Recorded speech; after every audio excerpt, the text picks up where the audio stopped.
এক মসজিদের সামনে গাড়ি থামছে, ইমাম সাহেব নাই, মুয়াজ্জিনও নাই।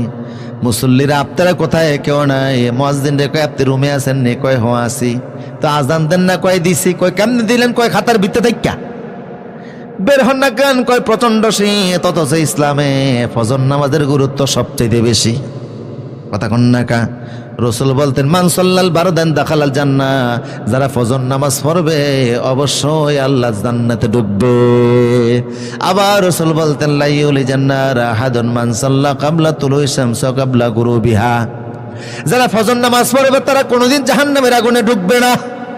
আবার রসুল বলতেন মান সাল্লা সুবহা ফাহুয়া বিজিম্মাতিল্লাহ, যারা ফজর নামাজ পড়বে সারাদিন আল্লাহ জিম্মার মধ্যে থাকবে।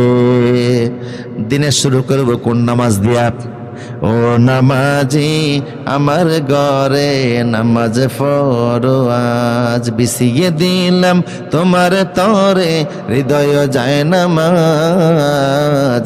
ও নামাজি আমার ঘরে নামাজ পড়ো আজ, আল্লাহর খুশির জন্য গোলাম নামাজ পড়ো 5 বার।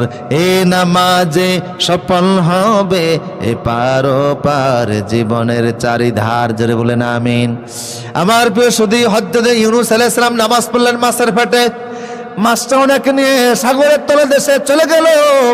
সাগরের তলদেশে যাওয়ার পরে আল্লাহ মাছের পেটটাকে ওনার জন্য গ্লাসের মতো বানিয়ে দিলেন।